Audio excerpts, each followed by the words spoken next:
खूप आठवण आली जिजूंची मला, आणि मग राहवलंच नाही म्हणून मग. अगं तुला राहवलं नाही म्हणून तू इंडियात आलीस? तू काय लपवतेस माझ्यापासून? मेघा बोल, मला सांग काय झालंय ते. मी तुला सगळं सांगते, पण इथे नको. आपण दुसरीकडे कुठेतरी जाऊयात. मला तुला खूप काही सांगायचंय, म्हणजे तुला जर उशीर होत नसेल तर. चल.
सगळी रक्कम इन्व्हेस्टमेंट करतोयस तू, फार मोठी रिस्क घेतोयस.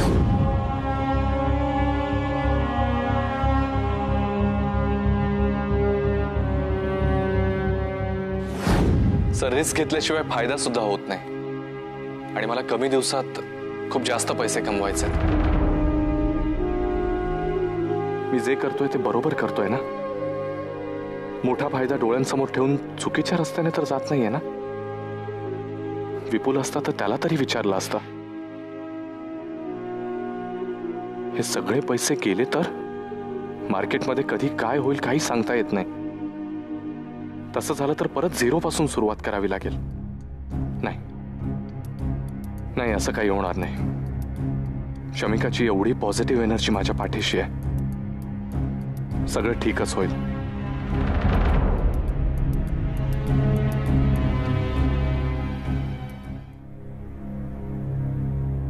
मेघना, अगं इतकं सगळं झालं आणि तू मला काहीच कळू दिलं नाहीस. नाही ग, आधी बाळाचं टेन्शन आणि मग जिजूंची बॅड न्यूज. जाऊ दे ना, नाही सांगितलं म्हणून काय झालं. पण आता हे सगळं तू घरी सांगू नकोस प्लीज. त्यांना खूप टेन्शन येईल. अगं पण माहिती, प्लीज, तुला माझी शपथ आहे.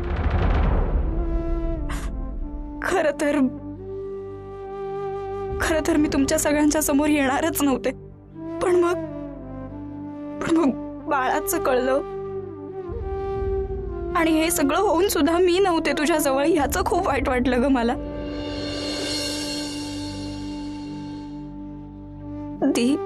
जिजूंची खूप आठवण येते ग मला. त्यांची बातमी कळल्यावर तर मला राहवलंच नाही म्हणून.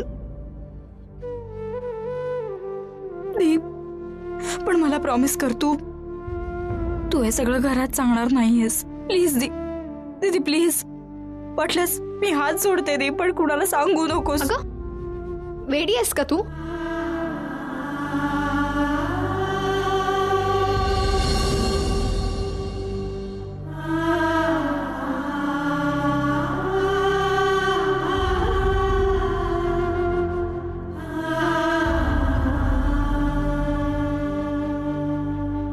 बऱ्याच वर्षाची सवय मोडली आहे ना तुझी. आली सोनू, काय आली कशात येत माझ्या सोनू लगते. नीट बांधव तिला. बघ बघ बघ बघ विवा बघ. काजळाची तीट लाव तिला. हो लावते. हा, दुष्ट नको माझ्या लागायला सोनूलीला, हो की नाही? तिथे जाऊया बालाला. दुष्ट नको लागायला माझ्या सोनूलीला.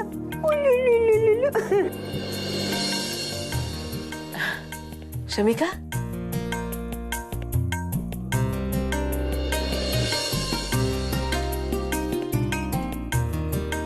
ये ना, बस. हो आले.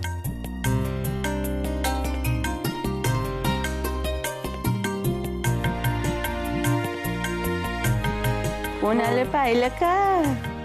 दृष्ट नको लागायला म्हणाले मी, आणि आली माणसं. शमिका, बाळा सकाळपासून काही खाल्लंस का? नाही तर थालीपीठं केली आहेत, जा खाऊन घे. नाही आहे, खरं तर भूक नाहीये मला. आणि खरं सांगू का, घरात करमत नव्हतं मला. माझं कशातच लक्ष लागत नव्हतं, वेळही जात नव्हता. म्हटलं इकडेच येऊया. बरं झालं. हो, तुझा वेळ जात नाहीये आणि माझ्या नातवाला वेळ पुरत नाहीये. गाण्याला जुंपलेल्या बैलासारखा काम करतोय बिचारा. 2 क्षणाची उसंत नाही की 4 घास शांतपणे बसून जेवता येत नाहीयेत. आणि तू इथे उंडार, वेळ जात नाही म्हणून.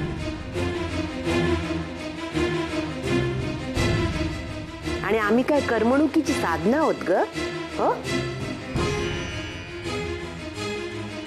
वेळ घालवायला इथे येतेस ती.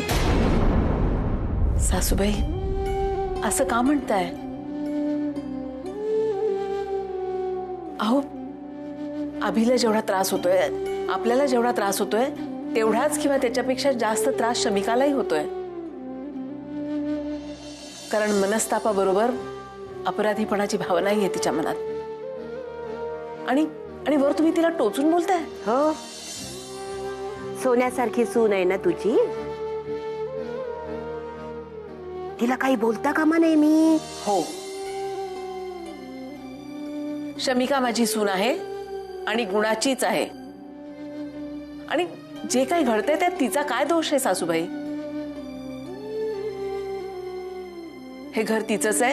तिला जेव्हा वाटेल तेव्हा तिने इथे यावं. तुला वाटेल तेव्हा येत जा ग शमिका इथे.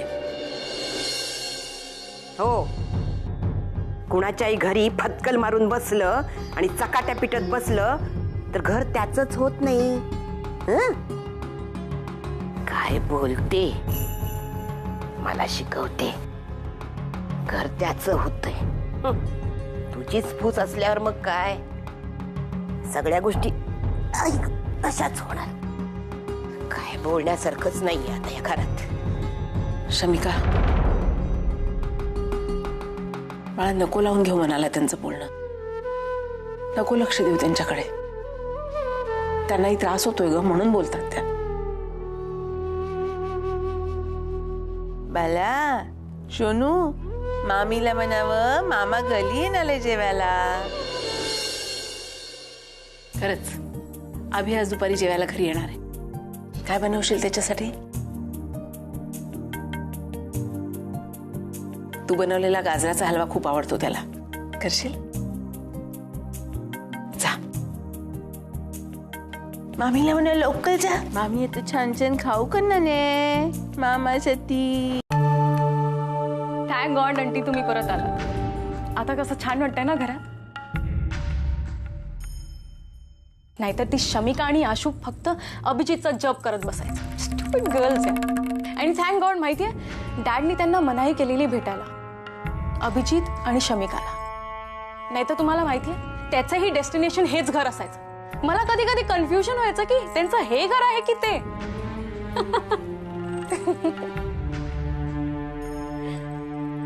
प्रिया, तुला असं नाही वाटत, ज्या मुलाने तुझ्यावर जबरदस्ती केली त्या मुलाबद्दल तू खूप भरभरून बोलतेस? नाही म्हणजे इनफॅक्ट त्या मुलाचा तुला खूप राग आला पाहिजे. त्याच्याबद्दल बोलताना त्रास झाला पाहिजे. होतो ना, खूप खूप त्रास होतो आंटी. तुझ्या बोलण्यातून असं वाटत नाही. तुला खरं सांगू प्रिया, इनफॅक्ट मला बऱ्याच गोष्टी खऱ्या वाटत नाहीये.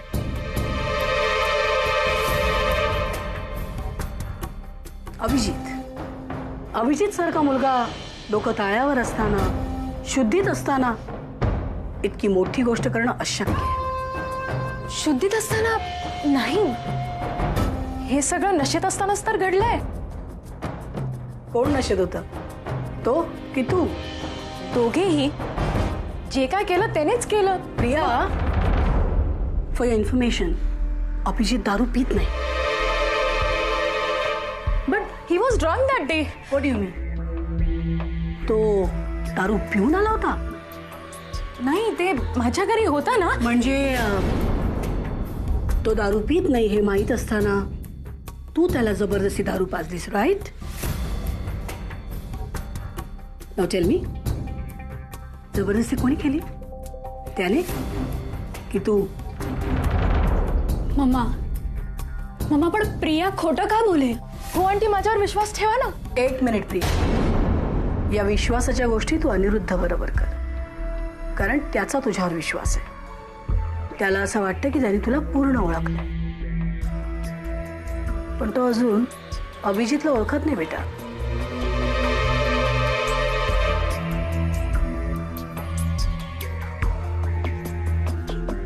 प्रिया, रूम मध्ये एसी चालू आहे ना? या प्रिया बेटा, इतका गार असताना तुला का घाम फुटलाय? आता सांगणार कोणी कोणावर जबरदस्ती केली ते? नाही तर काय ना प्रिया, की हल्ली सायन्स इतकं पुढे गेलंय. I mean, just a test or two आणि लगेच कळेल नक्की तुझ्या बरोबर काय झालं, कधी झालं, कोणी केलं. जय, एखादी संध्याकाळची अपॉइंटमेंट घे ना डॉक्टरची. I think I need. Aunty please, डॉक्टरची काही गरज नाही. मी खरं सांगते. That will be really nice. अभिजितने असं काहीच केलं नव्हतं.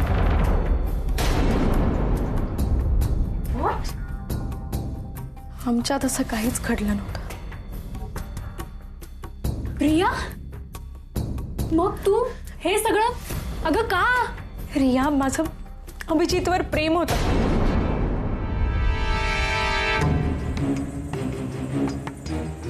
आणि एकीकडे शमिकाचा इतका राग याचा ना मला, दोघांनाही वेगळं करायचं होतं मला.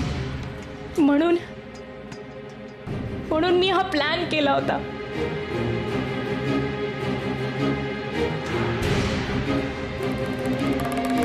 डोंट वरी, अनिरुद्धला मी काहीच सांगणार नाही.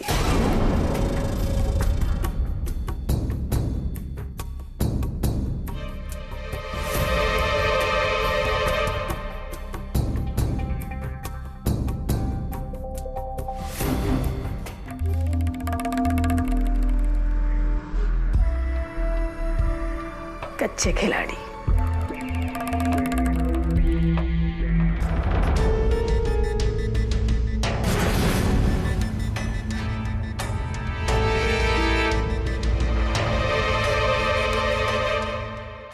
आई, ए आई, आई एक चांगली बातमी आहे. मला 30,000 रुपये मिळाले शेअर्सचे. ऐकतेस ना? 30,000 रुपये मिळाले, पण मी आज ते काही घरी आणले नाहीत. म्हणजे कसं, शमिकाच्या वडिलांनी दिलेली डेट पूर्ण व्हायच्या आत पैसे डबल झालेले असते. आणि अजून आर्जिंगची सॅलरी यायचीच आहे माझी. आणि तुला सांगतो आई, हे लोक इतकं प्रेम करतात ना माझ्या आवाजावर, माझ्या एकंदर प्रॉब्लेम सॉल्व्ह करण्यावर, की काहीही प्रकारचे प्रॉब्लेम सॉल्व्ह करण्यासाठी मला फोन करतात तेवढ्याच विश्वासानं. आणि म्हणजे कळत नाही काय बोलावं त्यांच्याशी. मला तर प्रत्येक कॉल आला ना की तुझी आणि शमिकाचीच आठवण येते. बरं चल, मला खूप भूक लागली आणि जे असेल ते खायला द्या मला.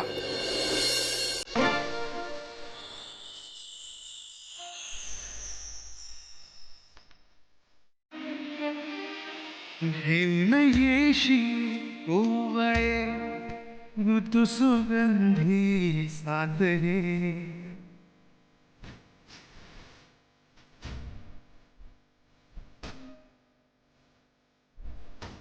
साऱ्या स्त्रिया माझ्या तपाशी शिंव तू होईना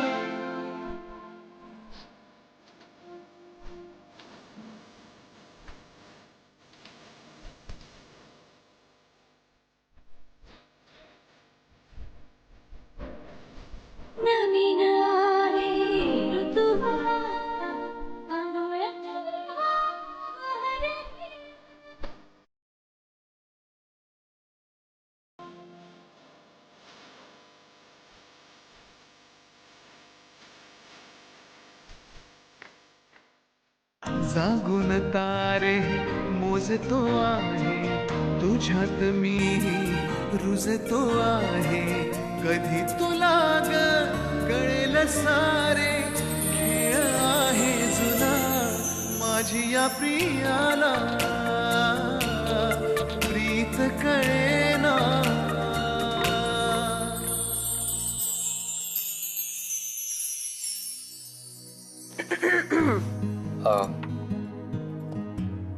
आई हलवा फार छान झालाय.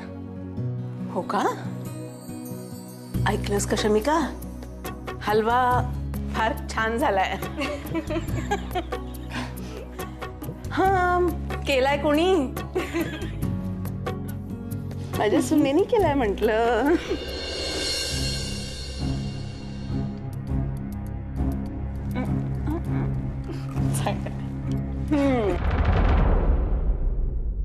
काय बोलायचंय तुला? बोल. आशू आय एम सॉरी पण मला तुझ्यापासून खूप दूर जावं लागेल. प्लीज मला माफ करशील का? जय, हे काय बोलतोयस तू जय? आशू हे बघ मला बँगलोरला खूप चांगला जॉब मिळालाय. मला त्यासाठी तिकडे जावं लागेल. नाही जय, मी तुला नाही जाऊन देणार. मी तुला नाही जाऊन देणार जय. हे बघ प्लीज सांभाळ स्वतःला. मी इथून गेल्यावर तुला कोण सांभाळणार आहे? Please please take care of yourself. Stop it Jay. तू नाही जाणार आहेस. काय गरज आहे तुला? जॉबची काय गरज आहे? तुझ्याकडे एवढी प्रॉपर्टी आहे. मग मी आयुष्यभर बसून राहू का? मॉम गेल्यावर मला बिझनेस करायची इच्छाच नाही आहे.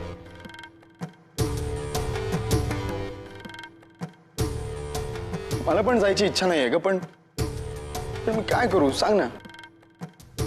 आणि मी सुद्धा खूप ट्राय केलं ना.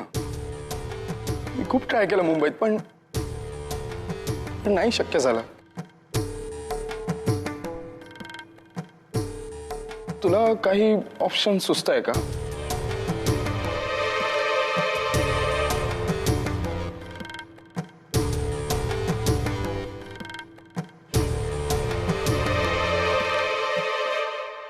नाही ना? नाही सुचतोय ना? सांगत होतो ना मी. सुचला. मला एक ऑप्शन सुचला. तू डॅडचा बिझनेस जॉईन कर. शिवाय डॅडची कंपनी तुझीच कंपनी आहे. जेव्हा त्यांना कळेल तू जावई होणार आहेस त्यांचा तेव्हा. नाही नाही आशू.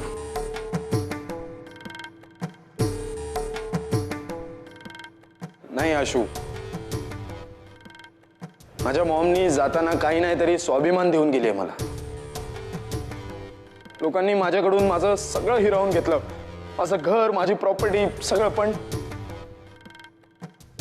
पण माझ्याकडून माझा स्वाभिमान काढून घेणं कोणालाच जमलं नाही. आणि नाही माझ्याकडून तुझ्या डॅडना सतत प्लीज मला काम द्या, मला तुमच्या कंपनीत चांगली पोस्ट द्या, हायर पोस्टची सॅलरी द्या. I can't do this. Okay Jay, मी समजू शकते. तू त्यांच्याशी बोलू नकोस. मी बोलेन त्यांच्याशी. मग तर झालं ना.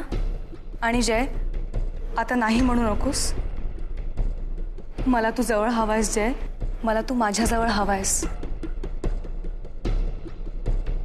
आणि मी डॅडकडे तुझ्यासाठी शब्द टाकेन.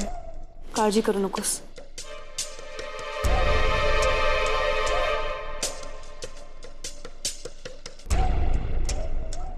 तू असताना मला कसली काळजी आहे आशू.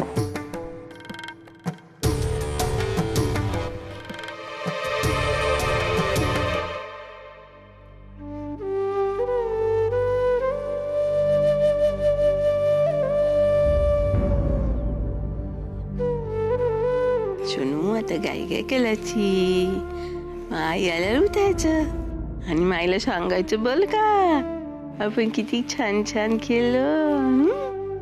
अरे आलीस काय ग? फार त्रास नाही ना दिला? सोनू सांगा आईला, आई मी एकदम शान्या शाकी लायली, लल्ली नाही बिलकुल. म्हणजे कळतं बहुतेक मुलांना की आई नाहीये ना तर शाण्यासारखं राहायचं. आणि गंमत सांगू, हा मेघनाचा फोटो आहे ना, सारखी त्याच्याकडे बघून अशी अशी करत होती. म्हणजे तिला आपल्या आणि तिच्या चेहऱ्यात काय साम्य दिसतं का काय कोणास ठाऊक, की आपला नुसता चाळा काहीतरी. खरंय, बाळांना सगळं कळतं. लहान बाळांना कळतं, त्या मोठ्या लग्न झालेल्या बाळांना मात्र कळत नाही. म्हणजे किती दिवस झाले तिचं लग्न होऊन. लग्न झाल्यावर सुरुवातीला काय 2-4 फोन केले तेवढेच, पण अमेरिकेला गेल्यापासून एकही फोन केला नाहीये तिने. म्हणजे तुम्हा मुलींना ना आईची काय परवाच नसते, आईला किती काळजी वाटत असेल वगैरे काही नाही. आपल्या जिथे जाता तिथल्या होऊन जाता. आता अभिला सांगितलं मी, चांगलं खरमरीत पत्र लिही, म्हणजे काय तेच ईमेल वगैरे, आणि तिला म्हणावं फोन कर एकदा. छापलेला शब्द आणि खराखुरा जिवंत आवाज यात काही फरक असतो का नाही? आई, खरं काय ते कळलं तर तुझ्या जीवाला किती त्रास होईल. मेघा,